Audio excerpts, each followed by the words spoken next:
Kali ini kita akan membahas tentang histogram, yaitu sebuah bentuk visualisasi yang menggambarkan distribusi dari data dengan model seperti sebuah bar chart ya. Histogram ini pertama kali diusulkan oleh Karl Pearson dalam sebuah publikasinya di tahun 1895, Contribution to Mathematical Theory of Evolution, dan seterusnya. Pertama kali beliau menunjukkan bahwa kita bisa melihat distribusi dari data itu menggunakan visualisasi histogram. Konsep dasar dari sebuah histogram adalah memvisualkan sebuah range nilai. Jadi bisa, kalau kita melihat dari gambar ini, di sini misalkan sebuah nilai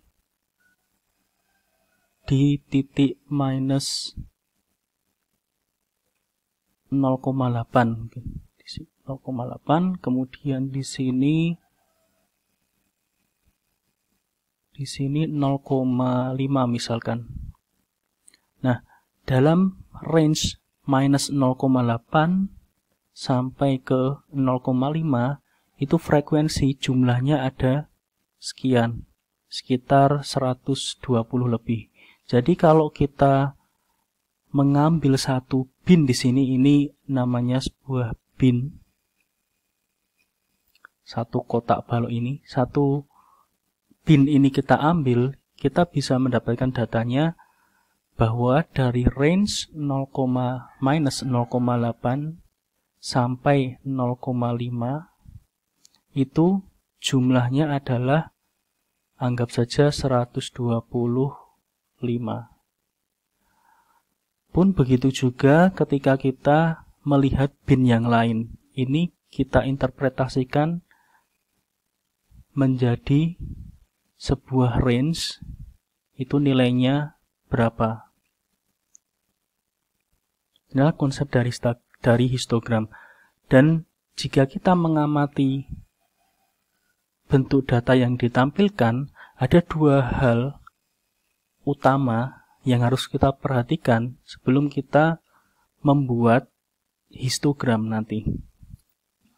Yang pertama adalah lebar dari binnya. Karena lebar bin itu akan menentukan nanti jumlah frekuensinya, dan nanti bentuk secara keseluruhan juga akan berubah.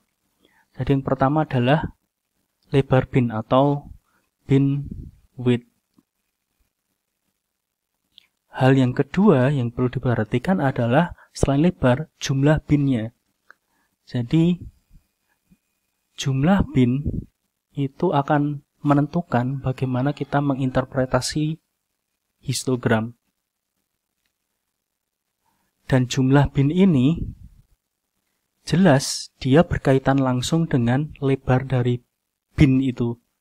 Misalkan dengan jumlah bin yang kita set sedikit, berarti lebar binnya akan besar. Sebaliknya, jika lebar binnya ini kita kecilkan atau kita besarkan atau kita kecilkan, maka jumlah bin yang secara keseluruhan akan semakin banyak. Jadi dua hal ini akan saling mempengaruhi. Nah, untuk melakukan visualisasi dalam bentuk histogram, kita perlu memilih salah satu di antara keduanya yang akan kita set. Misalkan dari sebuah data kita akan mengatur bin width-nya atau lebar binnya, maka kita tidak bisa mengatur jumlah binnya.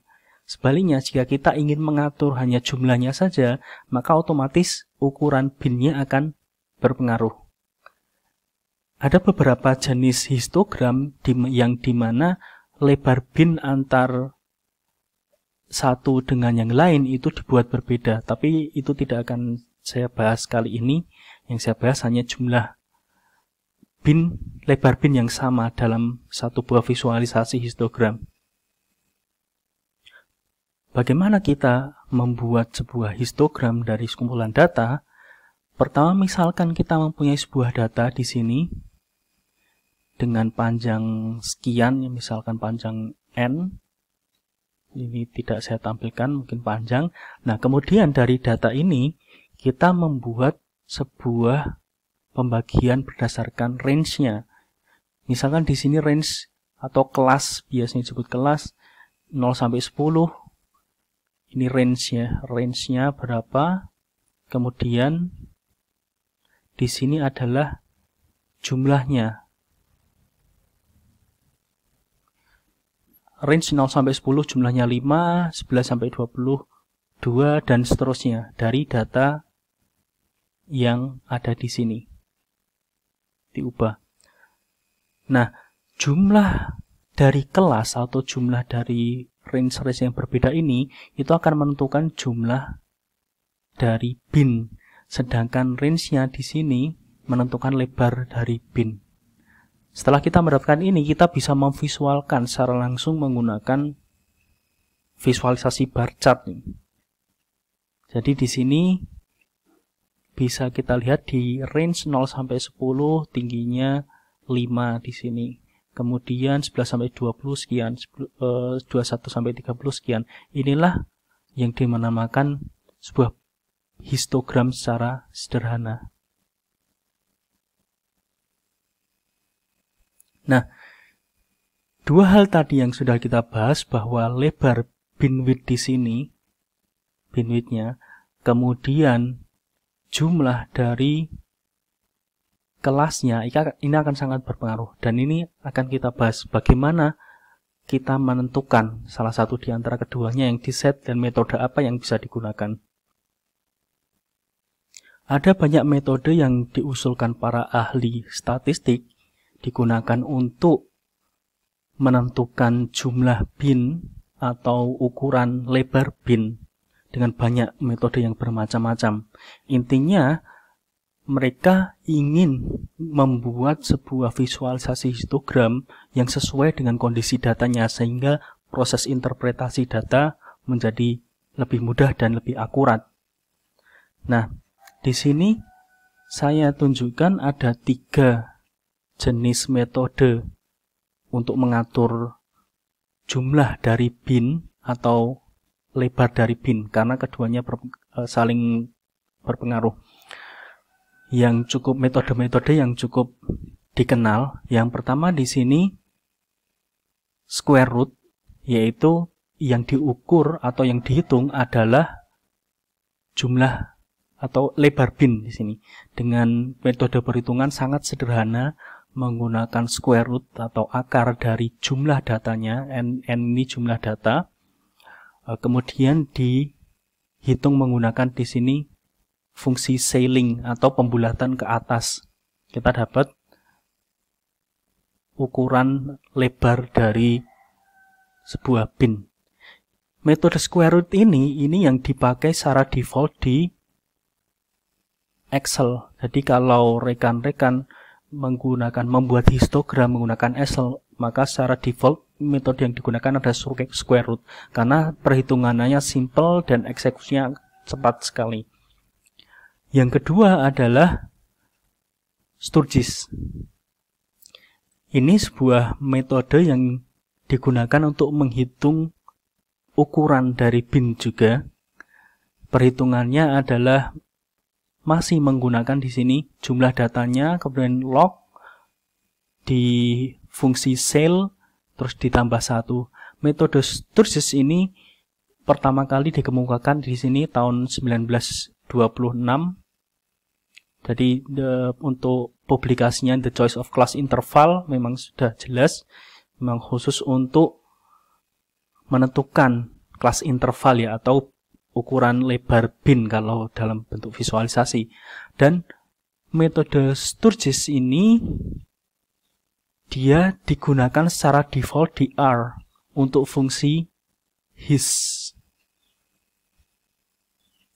Secara default R menggunakan metode ini. Yang ketiga, kita ada metode yang namanya FD, Friedman-Diaconis di sini.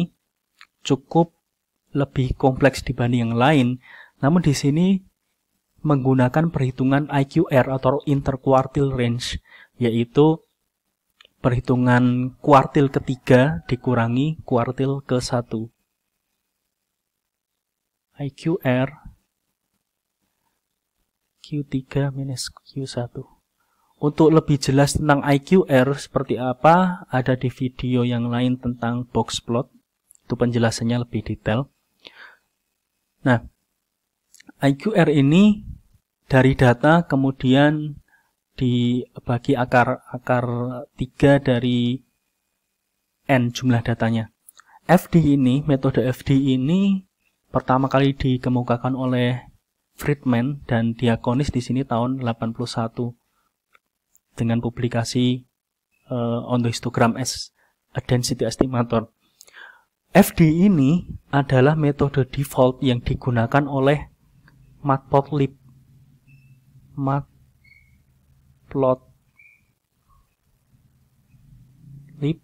Di Python. Jadi dari sini kita ketahui bahwa dalam berbagai tools yang berbeda, metode default yang digunakan juga berbeda. Jadi jangan kaget atau terkejut apabila kita menggunakan Excel dengan data yang sama, kita menggunakan Matplotlib di Python, kita menggunakan R dengan fungsi his dengan data yang sama namun hasil visualisasi histogramnya berbeda. Itu karena memang metode yang digunakan untuk menghitung visualisasinya itu berbeda semua. Secara default kalau kita tidak mengubah fungsinya, parameter yang digunakan. Kita akan mencoba membuat contoh visualisasi histogram menggunakan Python di sini. Kode sudah saya tuliskan, kita lihat hasilnya seperti apa. Nah, ini bentuk visualisasi dari histogramnya. Di sini saya menggunakan fungsi untuk generate random di sini. Random dengan distribusi normal dengan jumlah datanya 500. Kemudian jika dilihat visualisasi yang saya gunakan menggunakan jumlah bin yang saya atur spesifik, yaitu jumlah binnya adalah 10.